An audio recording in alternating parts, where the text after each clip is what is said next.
이번 3회에 악귀의 묘한 행동이 있었습니다. 악귀는 지금까지 노렸던 모든 사람을 죽음에 이르게 했는데요. 이상하게도 이번 3회에 나왔던 고리대금업자만큼은 죽이지 않고 살려뒀어요. 손목에 피멍이 든 사람은 전부 죽었기 때문에 서문추는 그동안 악귀에 대한 단서를 잡을 수 없었는데요. 이번에 드디어 손목에 멍이 들고도 살아남은 사람을 확보할 수 있었습니다. 고리대금업자를 조사하면 악귀에 들린 상태가 어떤 상황인지를 알 수 있게 될 것 같은데요. 자기 몸이 자기 의지대로 움직이지 않는 충격적인 경험에 대한 이야기를 서문춘이 어떻게 받아들일지 모르겠네요. 악귀가 고리대금업자를 죽이지 않은 이유는 고리대금업자가 구산영한테 직접적인 피해를 입히지 않았기 때문에 그런 것도 있는 것 같아요. 지금까지 머리를 푼 악귀에 의해 죽음을 맞이했던 사람들은 구산영이 직접적인 원한을 가지고 있는 사람들이었잖아요. 악귀는 아무한테나 발동하는 게 아니라 구산영이 욕망에 의해 움직이고 있는 거였습니다. 사람의 욕구에 기생하고 있기 때문에 악귀가 마음대로 아무나 죽일 수는 없는 거죠. 하지만 그렇다고 해도 아무것도 해치지 않은 것은 아니었습니다.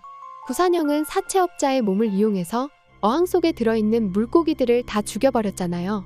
단순히 물고기를 죽인 게 아니라 물고기에 깃들어 있는 덕다리나무 귀신을 죽인 거였습니다. 귀신은 물고기에 붙어서 고리대금업자의 욕망을 이용하고 있는 거였는데 고리대금업자의 몸을 조종해서 물고기를 죽인 거죠.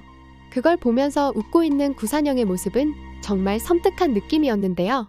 구산영에 들러붙은 악귀는 손목을 붙잡아서 자기 목을 자기 스스로 매달게 만드는 방식으로 사람을 해쳐왔어요.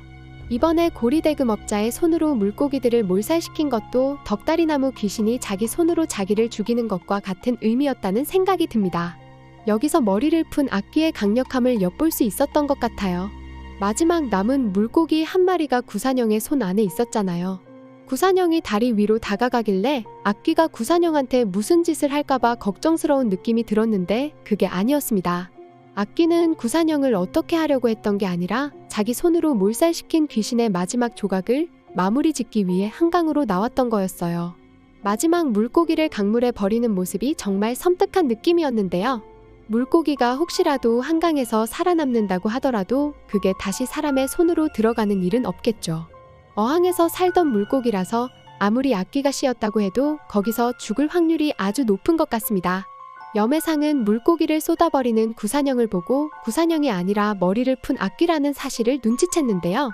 다음 예고편을 보면 악귀가 몇 개의 숫자를 불러줬고 염혜상이 숫자의 비밀을 풀기 위해서 백차골 마을이라는 곳을 찾는 것 같습니다. 염혜상은 구강모 교수의 흔적을 찾아 백차골 마을을 찾은 것 같은데 거기에 객귀가 있다는 이야기를 했습니다. 객귀는 정해진 장소 없이 떠돌아다니는 귀신이라고 하는데요. 머리를 푼 악귀를 뒤쫓으면서 여러 가지 악귀를 만나게 되는 것 같아요. 어쩌면 머리를 푼 악귀 때문에 다른 악귀들이 자꾸 들러붙는 것일지도 모르겠다는 생각이 듭니다. 구산영과 염혜상이 머리를 푼 악귀의 정체를 알아낼 수 있을지 다음 이야기가 정말 궁금해지네요. 여기까지 리뷰소녀였고요. 구독 꾹 해주실 거죠?